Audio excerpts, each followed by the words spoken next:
Okay, so good evening everyone. Welcome to the part 2 of my tutorial video of class 12th political science contemporary world politics. So the chapter number 1 that we were discussing in the previous video, the Cold War era, we'll be continuing it with, and today I'll be trying my level best to wrap up this chapter so that we can start the chapter number 1 of the another book that you have, that is the Indian Politics, which deals with the Indian scenario of political system. Okay, so without wasting any time, let's get started. The two superpowers were keen on expanding their sphere of influence in different parts of the world. In a world sharply divided between the two alliance systems, a state was supposed to remain tied to its protective superpowers to limit the influence of other superpowers and its allies. The smaller states in the alliance used to link the superpowers for their own purposes. They got the promise of protection, weapons, economic aid against the local rivals, mostly the regional neighbors, with whom they had rivalries. The two alliance system led by the two superpowers therefore threatened to divide the entire world into two camps. This division happened first in Europe. Most countries of Western Europe sided with the US, and those of the Eastern Europe joined the Soviet camp. That is why these were also called as Western and Eastern alliances. Now, as in the previous video, we discussed that these two superpowers were trying their level best to make sure that most of the countries come under their block.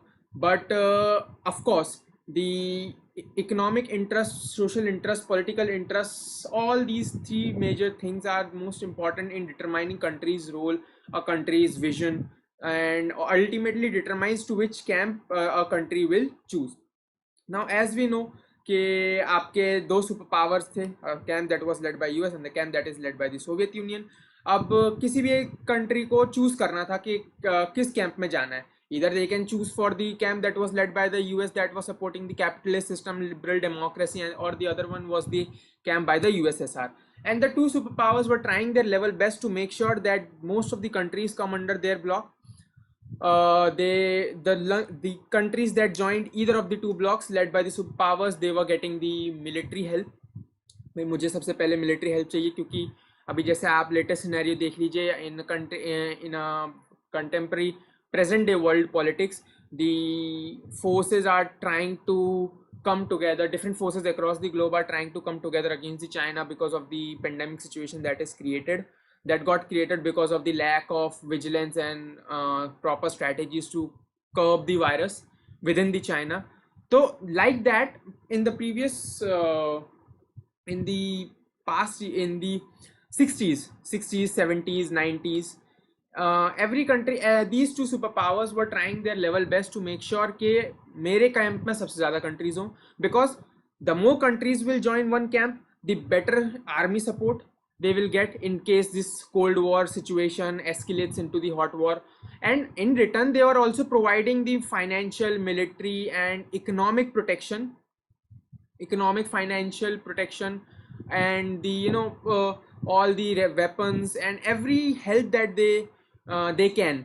These superpowers were trying to give to their allies who were with them, because because the allies were having some sort of difficulties in border clashes or difficulties, or maybe some hot war like situation with their own neighbor country. So they were they were getting help from their the leader of the allied forces. And in return, if this entire Cold War situation escalates into a hot war, then they will have to support their ally or the camp that they are part of. Now, the alliance system led by the two superpowers therefore threatened to divide the entire world into two camps. Of course, even India was tactically approached by the two superpowers to make sure that India, after getting independence, join either of these two groups. So that, because everyone knows a country like India with huge manpower, huge production capabilities, at the same time whose on ground military force strength is unmatched when it comes to tackling the mountain situation or cold region situation. So they also approached to India, but India tried to create a new bloc through non-aligned movement, but that is altogether a different story. But this, the hot war, Cold War like situation, or tried to divide the entire world into two camps. The most countries of course, the division where where the division has to take place in the countries where the Second World War ended. Of course, the European countries.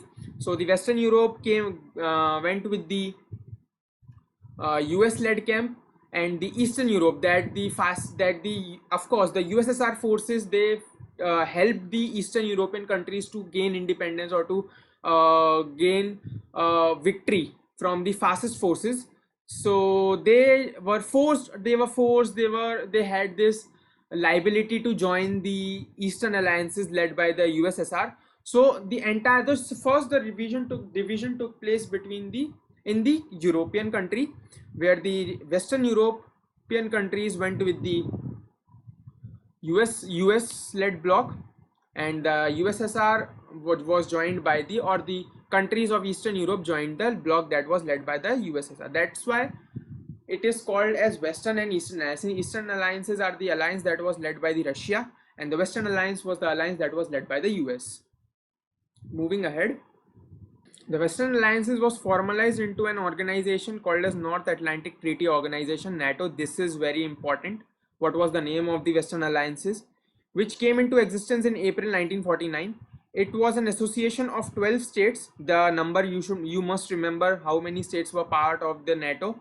That is 12 states, which declared that armed attack against any one of them in Europe or North America would be regarded as the attack on all of them.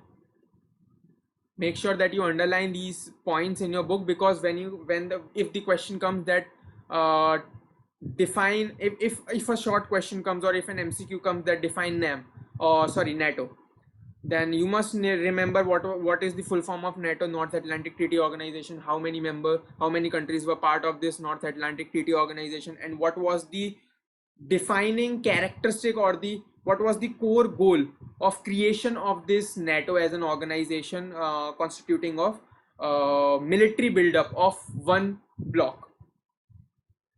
Each of these states would be obliged to help the others. The Eastern Alliance is known as the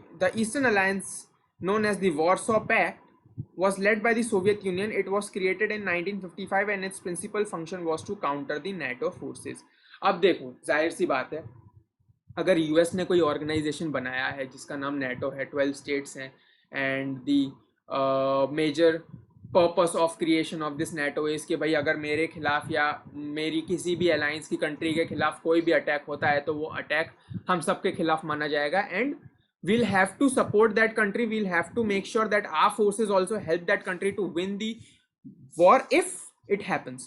तो obvious सी बात है, eastern alliance और the USSR, that was the major rival जिसके लिए ये alliance creation हुआ था, तो उसको भी तो कोई ऑर्गेनाइजेशन बनाना ही था. So it came up with the USSR came up with the organisation known as Warsaw Pact. Again, the principal goal remains the same, that they have to counter the NATO forces.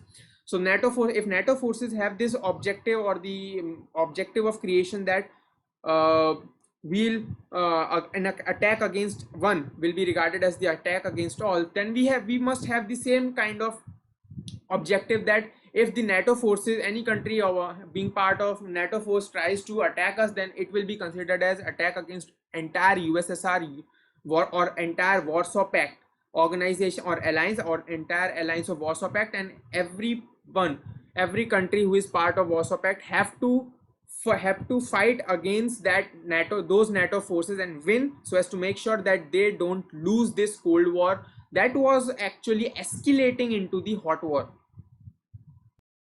The international alliance during the Cold War era were determined by the requirements of superpowers and calculations of the smaller states. As noted above, Europe became the main arena of conflict between the superpowers. In some cases, the superpowers used their military powers to bring the countries into their sphere of influence.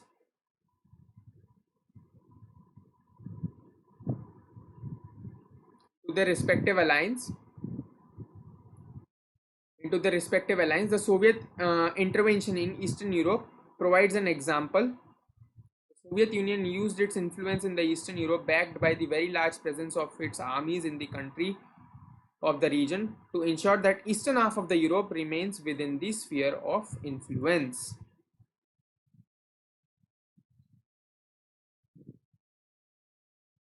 East and Southeast Asia and in West Asia, the United States built an alliance called as Southeast Treaty Organization, that is SEATO, and Central Treaty Organization, that is CENTO.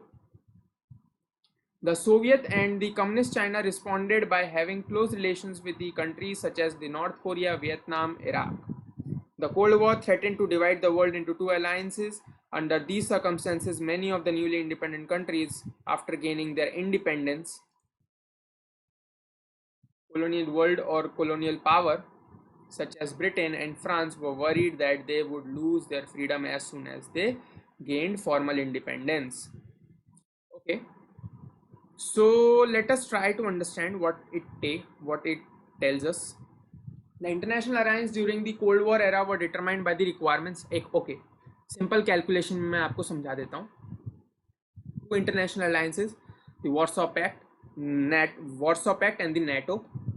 Now these two superpowers, the major calculation. अब मेरी अगर एक alliance है तो simple calculation होगा कि मेरे पास जितने ज़्यादा लोग होंगे उतनी ही मेरी strength होगी. So every organization, जैसा कि मैंने पहले आपको बोला था कि every organization, be it Warsaw Pact or NATO, will try their level best to make sure कि ज़्यादा से ज़्यादा countries मेरे group में आए, ताकि मेरे पास मिलिट्री पावर ज़्यादा हो, मेरे पास इकोनॉमिक एड जो कंट्रीब्यूट वो करेंगी हर कंट्री मेरे फंड में वो ज़्यादा हो. तो जो अल्टीमेट रिजल्ट होगा वो है कि I try to overpower the other alliance.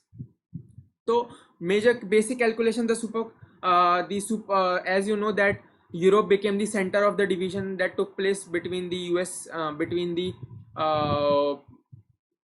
creation of the US. Europe became the main epicenter of where the Cold War actually started. So each of the superpowers were trying to make sure that European countries, maximum number of European countries, remain under their sphere of influence.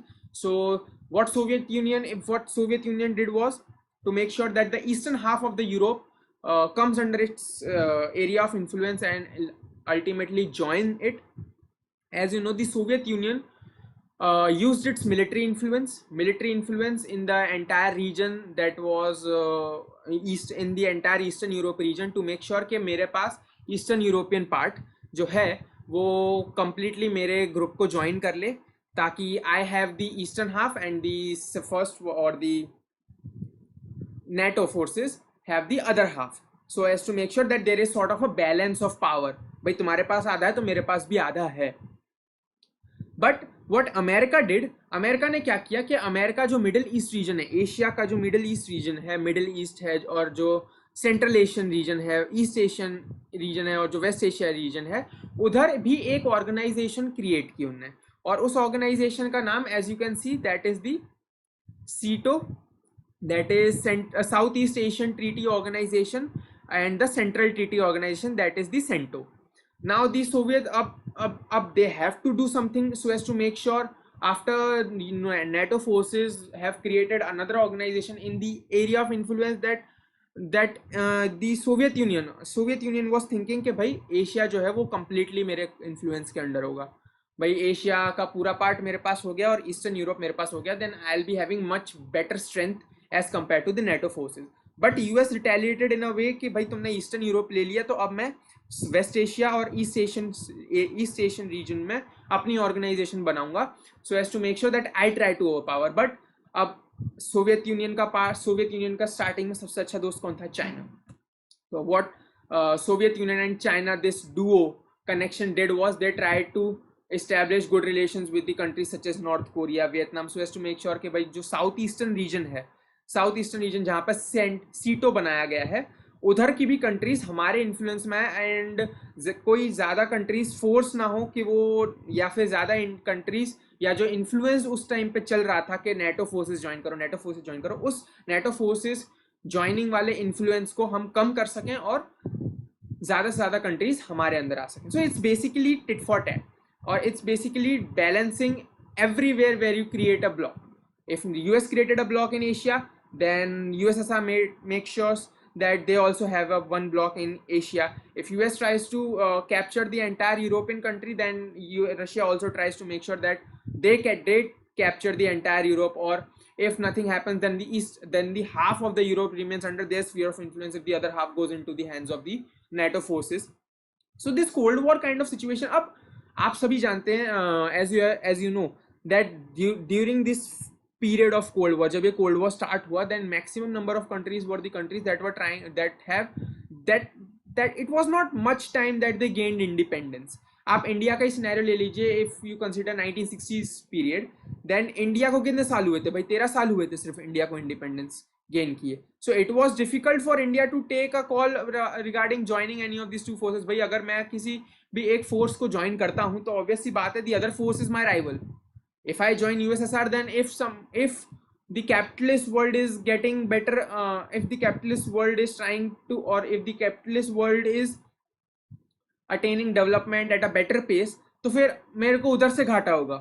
And first and foremost priority was for India after gaining independence from British rule or from the British exploitation was to make sure that their economic base that was completely under the control of British Empire, हमारा economic base बने, हमारा economic base support हो. So it was difficult to choose, and such like that for many other countries who are coming out of the grips of the foreign rule, it was important to make sure, it was important to make sure that the economy, say they have to focus, they wanted to focus on the economy. And in a Cold War like situation, it is like uh, taking the attention away from these core problems and just using the resources for the personal greed of win.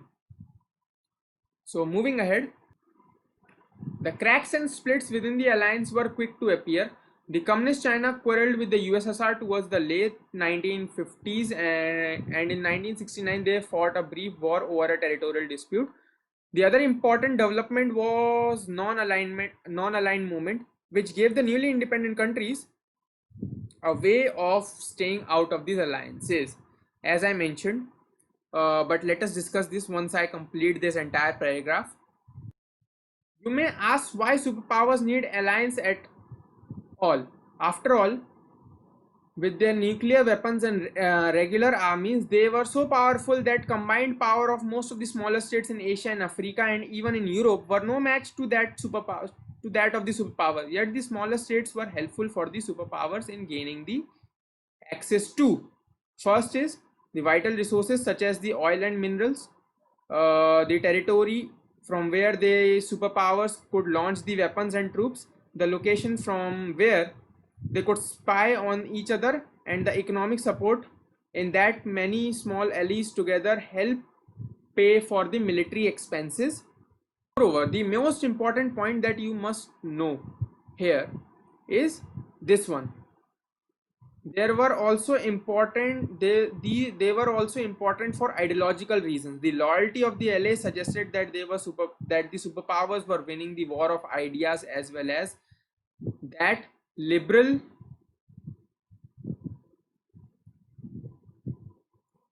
democracy and capitalism were better than socialism and communism, or vice versa.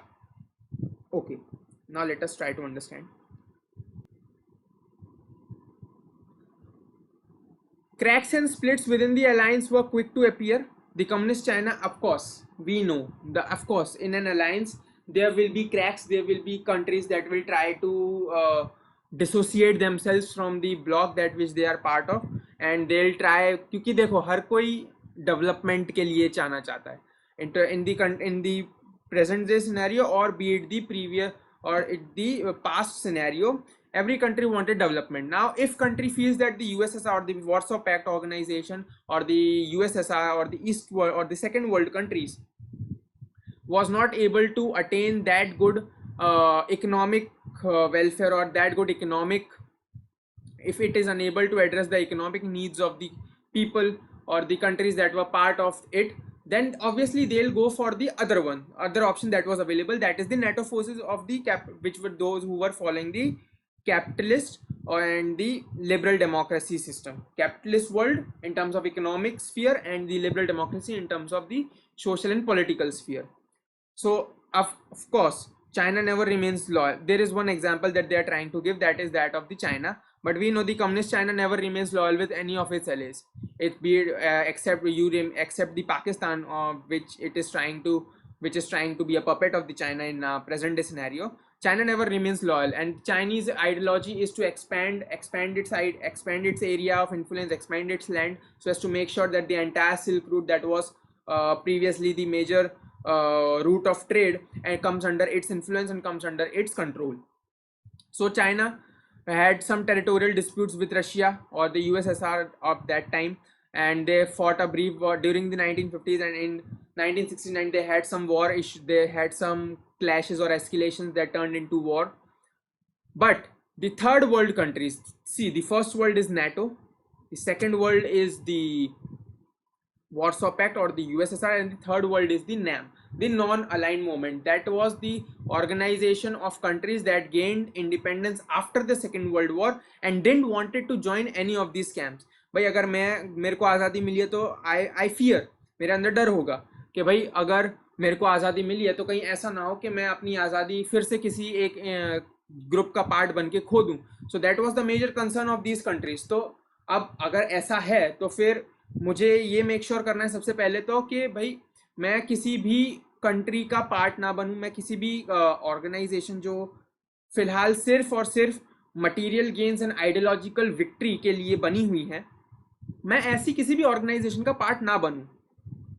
So you may ask why superpower. So of course after moving ahead, of course the question comes to your mind after reading all this कि भाई super power है, Russia एक super power है, आपके US एक super power है, तो फिर इन लोगों को क्या जरूरत है? Why do they need European states to join either of these two alliance?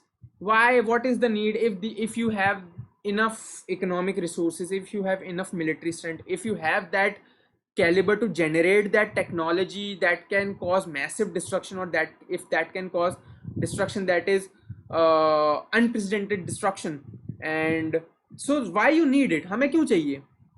What's the need? So of course the answer here comes to from the fact that now these 4 points, as I mentioned, point number 1, point number 2, point 3 and point 4, these 4 points along with the last line that I'll be telling you are very important कि भाई क्यों जरूरत है. First point, the vital resources such as oil and minerals. Of course, the countries that will join the leader of those the countries that will join any of these group, the leader of that group will try to extract the resources from that country also, rather than extracting or exploiting its own resources. It's better to exploit the resources of the other country, क्योंकि भाई हमें तो कोई फर्क नहीं पड़ने वाला है, पर उस कंट्री को जरूर फर्क पड़ जाएगा. पर उनके फर्क पड़ने से हमें कोई फर्क नहीं पड़ता है, क्योंकि हमारा नीड और हमारा डिमांड वहां से पूरा हो रहा है. The territory from where the superpowers could launch their troops, of course. अब अगर मुझे मॉस्को से बैठ के लंदन के लिए मिसाइल लॉन्च करनी है, so it's bit complicated, or it requires a better as well as a more comprehensive strategy. अब अगर मैं ईस्टर्न यूरोप को अपने कंट्री के अंदर ले लेता हूँ, अपने ऑर्गेनाइजेशन के अंदर ले लेता हूँ अगर ईस्टर्न पार्ट को, then if I am say for in Belarus or Croatia, then in those countries what I can do is मैं वहाँ पे अपना military camp setup करूँ, और वहाँ से it will be comparatively much easier for me to launch a missile against United Kingdom or London if they try to attack us. So this is what the major reason was, to make sure that maximum amount of land and maximum amount of countries comes under the influence of any of these superpowers. इन सबका एक ही गोल, इसीलिए इन सबका एक गोल था, to expand territory. अगर आप ये सोचते हो तो उसका यही आंसर है.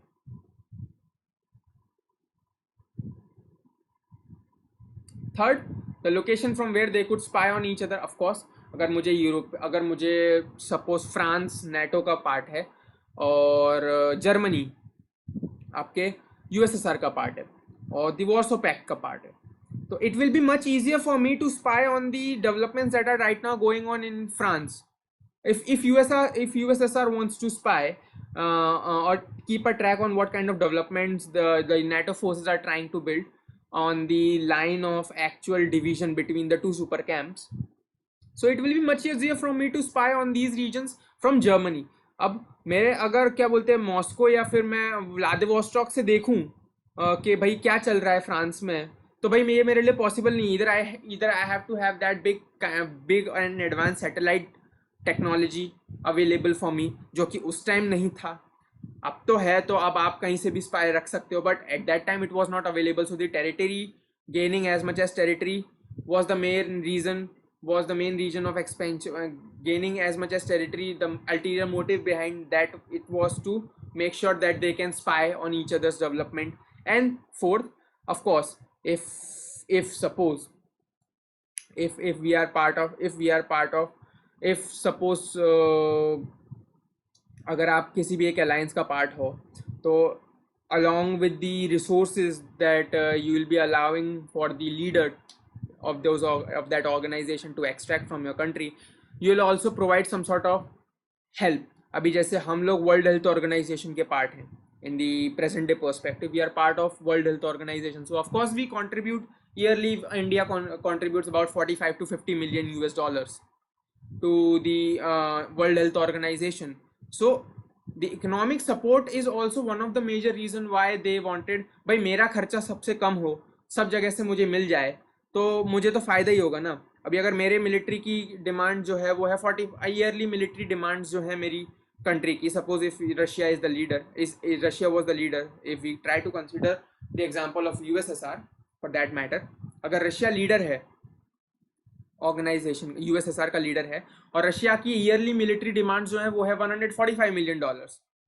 ठीक है, अब $145 मिलियन वो अपनी जेब से खर्च करे, या फिर वो 15-20 कंट्रीज को अपने ऑर्गेनाइजेशन में ले ले, और फिर वो 10-20 मिलियन डॉलर्स उसको कंट्रीब्यूट करें, तो वो जो $445 मिलियन जो उसका एक्सपेंस है, वो शायद 20 या 30 मिलियन डॉलर ही हो, क्योंकि बाकी सब जगह से उसको कंट्रीब्यूशन मिल गया. भाई वो अपनी मिलिट्री के लिए एक्सपेंस तो इनकर कर ही रहे हैं, बाकी मेरे उसके लिए भी, मेरे इकोनॉमिक नीड्स और मेरे डेवलपमेंटल नीड्स के लिए कंट्रीब्यूट कर रहे हैं, तो मेरा खर्चा कम हो जाएगा. तो obviously they wanted countries to join their group.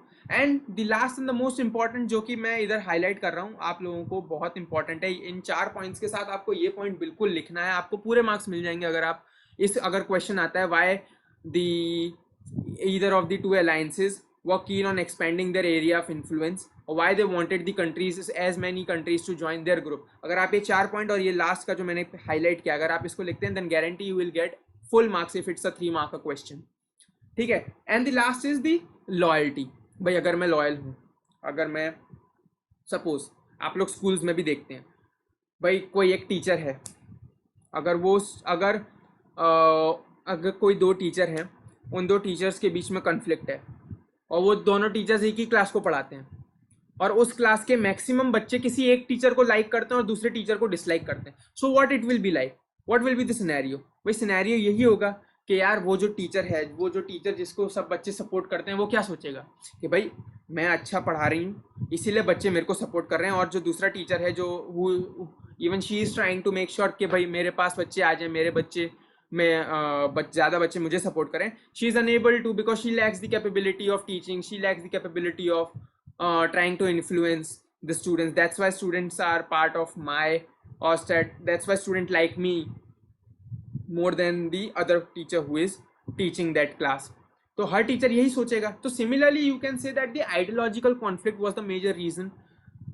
If the maximum amount of countries say join the NATO, then the US will think कि भाई मेरी जो ideology है, that is liberal democracy and capitalism, it is winning, and it is much more better and advanced and more suited to the modern day world or contemporary world than the ideology that is led by the ideology or the political system that is led by the USSR.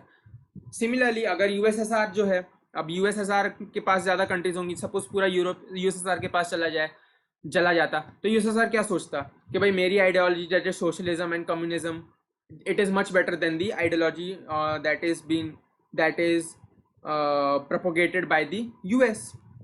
ठीक है. Moving ahead, arenas of Cold War. Now this is very important because at points कुछ जगह ऐसी थी जहाँ पर जो camps थे, जो कंट्रीज थी, वो सपोज जो कैंप्स थे और जो कोल्ड वॉर का एंटायर सिचुएशन था, कई जगह एक कंट्री किसी एक कैंप का पार्ट थी और उसकी नेबरिंग कंट्री किसी और दूसरे कैंप, राइवल कैंप का पार्ट थी. तो उन दोनों के बीच में जो कॉन्फ्लिक्ट हुआ, वहां पर भी ये जो कोल्ड वॉर सिचुएशन था, इसका बहुत ही ज्यादा स्ट्रेटेजिक इंपॉर्टेंस था, क्योंकि वहां से भी ये माना जा रहा था उस टाइम पे कि ये कोल्ड वॉर हॉट वॉर में कन्वर्ट हो सकती है. Suppose if the Germany is suppose if the eastern European किसी एक कंट्री को आप ले लो, अगर वो कंट्री किसी वेस्टर्न यूरोपियन कंट्री जो नेटो का पार्ट है उसके साथ बीच में कन्फ्लिक्ट हो जाता है जो कि आप एग्जाम्पल में अभी देखेंगे, तो it what world will think, what world would think कि भाई अब इन दोनों कंट्रीज के बीच में कन्फ्लिक्ट हो गया, अब यहाँ से शायद ये जो इन दोनों के जो मेन लीडर्स हैं ये अपनी पूरी दम लगा देंगे इस वॉर को जीतने में, और मे बी शायद ये जो वॉर है ये इन दो कंट्रीज से एक्सपैंड होकर दूसरी कंट्रीज में भी एक्सपैंड हो सकता है, क्योंकि अब वॉर का सिचुएशन एक बार स्टार्ट हो गया तो इसको डी एस्किलेट करना इम्पॉसिबल जैसा लग रहा है। ठीक है, तो Cuban Missile Crisis, as I know the other name from where the entire Cold War scenario started, that we begin this chapter with was the only one of the several crises that occurred during the Cold War. The Cold War was also led by several shooting wars, but it is important to note that these crises and wars did not lead to the another world war, as I mentioned कि भाई कई जगह crisis हुए थे, कई जगह war breakout हो गई जहाँ पे एक कंट्री जो थी वो एक कैंप का पार्ट थी, तो जो दूसरी कंट्री थी वो दूसरे कैंप का पार्ट थी।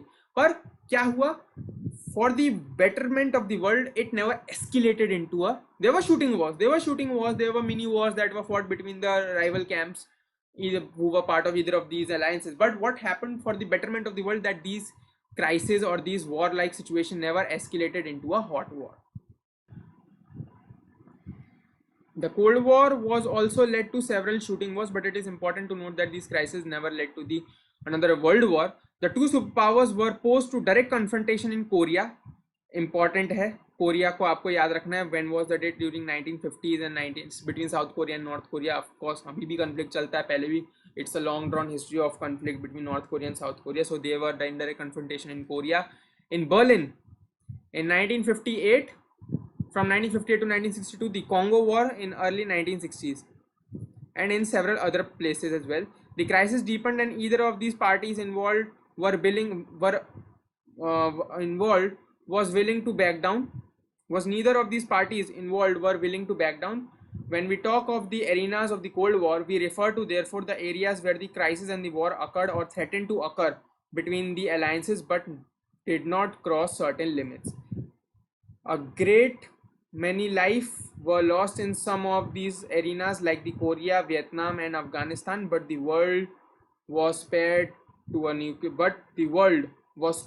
a nuclear war and global hostilities.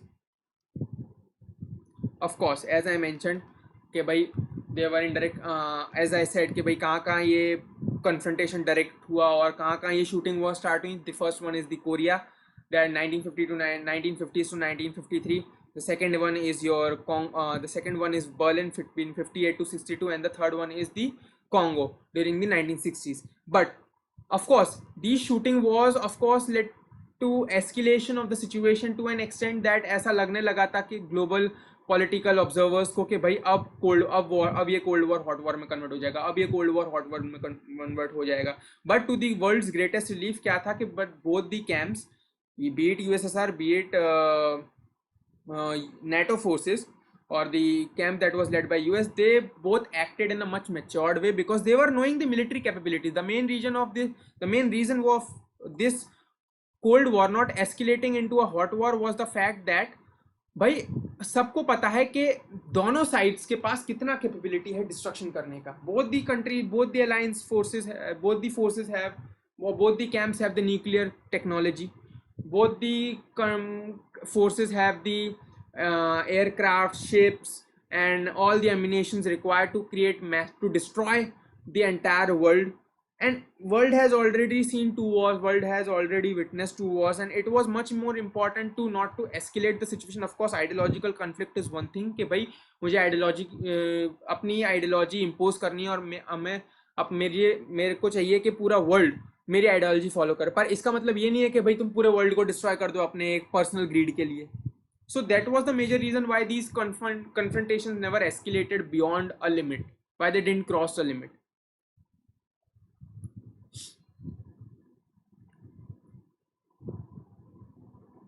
Okay, so where did I left?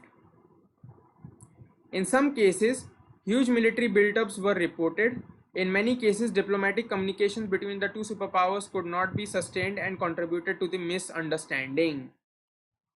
Of course, if the war breaks out, then there are talks going on one hand and the war is being fought on the other hand.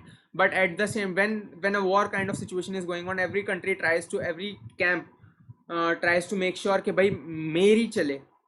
और जब मेरी चले बात आ जाती है, then there are always miscommunication, misunderstanding and diplomatic communication failure on the end of diplomacy.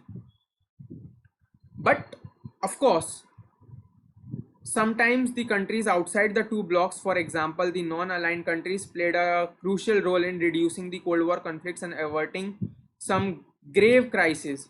Of course, जब दे miscommunication होता है, अब suppose whenever, of course we have seen the present scenario, कोई आप ले लीजिए India China border dispute that was going on across the four major points, that is the Galwan Valley, the hot springs and the Pangong Tso Lake. Now, when these conflicts escalated into a situation where in the midst of the night there was a brutal attack on the Indian forces, और फिर उसमें हमारे जवानों की death हुई or they were martyred. So in such case, when these escalations cross one limit, so क्या हुआ? US Donald Trump made a press in the press conference. Donald Trump said that we'll be happy to make sure that we act as a mediator to solve these miscommunications, because China was claiming that it is Indian, it is Chinese land. India on the other hand was strict to the fact that you claimed the LAC the LAC that you have drawn in 1962 is the LAC that we are following, and we won't be giving even 1 inch of our land to you people. But China on the other hand, as we know, its expansionist ideology always tries to make sure that we can get as much land as possible. But in such situation, when one side is very rigid, the miscommunications takes place. When miscommunication takes place, then of course, just like present day scenario in the previous in the past, some other countries who were neutral, such as the countries that were part of the non-aligned movement, who were not willing to join either of these two forces, they became the mediators. So as to make sure that this crisis that have broke out that has broken in this world, that is trying to that may destroy the world if they escalate beyond a point, and if either of these countries try to subdue the other forces. So the non-aligned country or the neutral forces always try to make sure कि भाई ये जो miscommunication है ये solve हो जाए, so that the world gets saved from another war that may broke out anytime in such kind of situations. The leaders of NAM played a crucial role in mediating between the two Koreas. The Congo crisis. In the Congo crisis, the UN Secretary General played a key role in mediating role. By and large, it was the realization on the part of the superpowers that the war by all means should be avoided, that made them exercise restraints and behave more responsibly in the international affairs. As the Cold War rolled from one arena to other, the logic of restraint was increasingly evident. Okay, as I said, the mediation is very important if their crises have broke out, and if neutral mediation is always going to help to sort out the miscommunication that ever happens. So during that time, Jawaharlal Nehru played a crucial role, who was the leader of the NAM, in averting the crisis that have broke out. During the Congo War, there is an example given that the UN Secretary General tried to avert played a key role in mediating the crisis that have broke out. So ऐसे ही क्या होता है कि जो super, और ultimately it is the super power जिसको ये realise करना है कि भाई मेरे पास भी अगर मिलिट्री वेपन, मेरे पास न्यूक्लियर वेपन्स हैं, एटॉमिक वेपन्स हैं, तो सामने वाले के पास भी एटॉमिक वेपन्स हैं. अगर मैंने हमला किया तो रिटेलिएशन होगा तो मेरी पब्लिक भी जान जाएगी, और we can not anticipate what kind of destruction can be cause by the other forces. अगर किसी को गुस्सा है, उसने सारे अपने न्यूक्लियर बॉम्ब्स पटक दिए, तो मेरे पास रिटेलिएशन की भी पावर नहीं रहेगी. और अगर एक बॉम्ब भी पटका तो फिर वो दूसरा पटकेगा, तो फिर वो तीसरा पटकेगा. तो by and large what happens is it is the realization that must take place on the part of the both the superpowers, so as to make sure that they comprehensively plan a strategy to avert these miscommunications and to reduce this escalations that have take place and create a proper communication panel to solve it. So that is what happened to the world's greatest relief and to the to resolve these international affairs. It was the realization on the part of these two superpowers that they to behave more responsibly in the international affairs. As the Cold War rolled out in one arena to other, the logic of restraint became increasingly evident because they knew that if crisis move beyond one point, then it will cause destruction, it will cause danger of Cold War turning into hot war. However, since Cold War did not eliminate rivalries between the two alliances, mutual suspicion led them to arm themselves to the teeth and to constantly prepare for war. Huge stocks of arms were considered necessary to prevent the war from taking place. The two sides understood that war might occur in spite of restraints. Either of the side might miscalculate the number of weapons in the possession of the other side. They might misunderstand the intention of the other side. Beside, what if there was a nuclear accident? What would happen if someone fired off a nuclear weapon by mistake, or if the soldiers mischievously shoot off a weapon? Of course, up they acted responsibly. They acted in a matured way so as to make sure कि भाई ये cold war hot war में escalate ना हो. पर मेरे अब जैसे इंडिया चाइना रिलेशन है अभी in the present scenario to the latest update as you have seen कि चाइनीज फोर्सेस पीछे गए हैं, इंडियन फोर्सेस भी उतना ही पीछे गए. 1.5 kilometre China went back, 1.5 kilometers India went back. But it never ends the suspicion. Of course, Indians know what kind of intentions China have. Similarly, China might think that Indians might again will for things that Chinese feel that are against their interest. That is what India is doing. Chinese feel that India won't stop those developments. India Ladakh में road बना रहा है, India Leh में road बना रहा है, तो China is against it. So this, despite of they moving back, sorry, despite of they moving back, the mutual suspicion will never end. So that it never ended in the past, so it won't end in the present situation as well. So अब उन लोगों ने hot war तो end कर दिया, but does it mean that it will end but they will end the Cold War the Cold War that is going on? Of course not. They'll try to make sure that the best kind of military buildups they have, the best kind of military technology they have, the best weapons they should have, कि भाई अगर अपने आप को war के लिए prepare रखो. भले हम पीस चाहते हैं पर हम अपने वॉर की प्रिपरेशंस को, हम अपने गार्ड को जो हमने बनाया है, हम उस गार्ड को वीक नहीं कर सकते. तो क्योंकि क्योंकि अगर मैं यूएसएसआर का पार्ट हूँ तो मैं ये सोचूंगा कि भाई अगर मैं चलो ठीक है, मैंने इस जो टेंशन एस्केलेट हुआ था इसको मैंने रोक दिया, बट क्या पता अगर यूएस मेरे इस बिहेवियर को सॉफ्ट नेचर ले ले और इस चीज़ को ऐसा कंसिडर करे कि भाई इनके पास तो न्यूक्लियर वेपन्स नहीं है, इसीलिए इतने पावरफुल न्यूक्लियर वेपन्स नहीं होंगे, इसीलिए शायद ये लोग मान गए कि इस टेंशन को हम लोग एस्केलेट होने से रोक देते हैं. तो this miscalculation may lead to US attacking us. This miscalculation may lead to US trying to destroy us. तो मेरे अंदर ये डर तो रहेगा, तो इसकी वजह से मैं ट्राई करूंगा कि भाई मेरे पास सबसे बेस्ट मिलिट्री कैपेबिलिटीज हो, up to date best funds हो, लार्ज अमाउंट ऑफ रेवेन्यू हो, ताकि अगर वॉर ब्रेक होता है तो मेरे पास फंडिंग करने के लिए, अपनी वॉर को चलाने के लिए, जीतने के लिए फंड्स हो. So prepare to the teeth, prepare for the worst.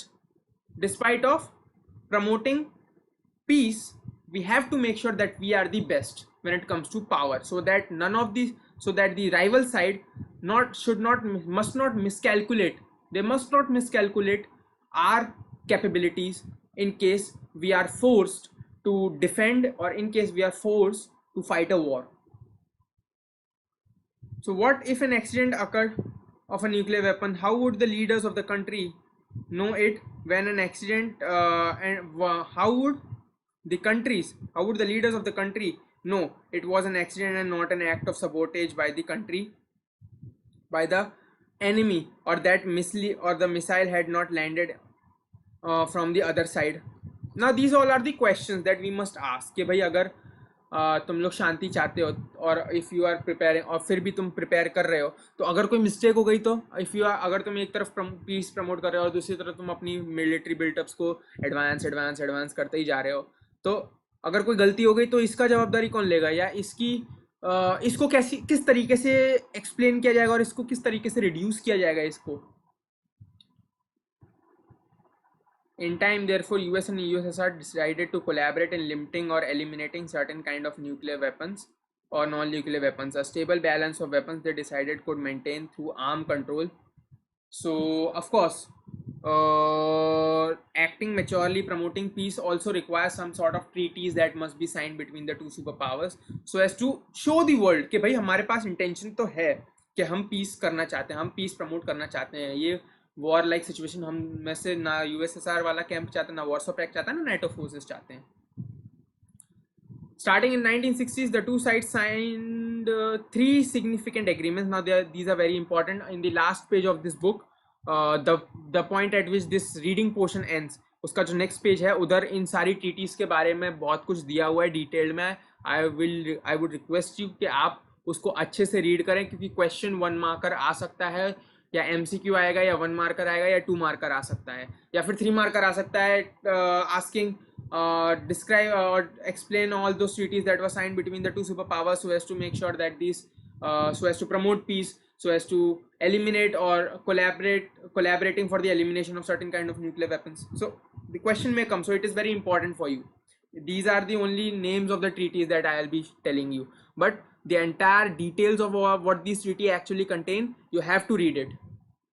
So the agreements that were signed between the two superpowers: first is the Limited Testament Treaty, LTBT, the Nuclear Non-Proliferation Treaty, and the Anti-Ballistic Missile Treaty. The treaty thereafter, the Anti-Ballistic Missile Treaty. Thereafter, the superpowers held several rounds of armed limitation talks and signed several more treaties. These several more treaties you will find in the after this reading portion ends, on the next page of this chapter, from where this reading portion ends. Now these were the three major names of the treaties that were signed between the two superpowers, so as to make sure that they comprehensively try to reduce the armed conflict or the tension that is actually escalating into a hot war.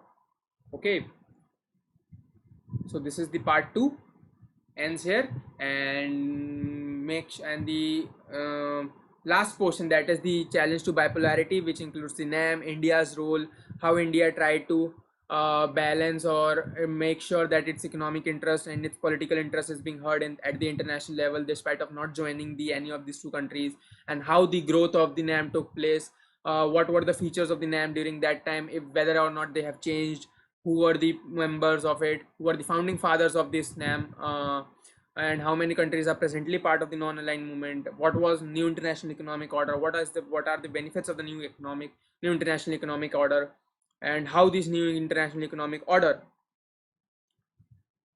failed, or I would say failed to achieve its targeted goals that were expected. And lastly, what this chapter will deal with, the India's role in international system and India's role during the Cold War, particularly the Jawaharlal Nehru's role in making sure that the India's diplomacy creates advantages and generates benefits despite of political conflicts going across the world for the India. Thank you everyone. Have a nice day.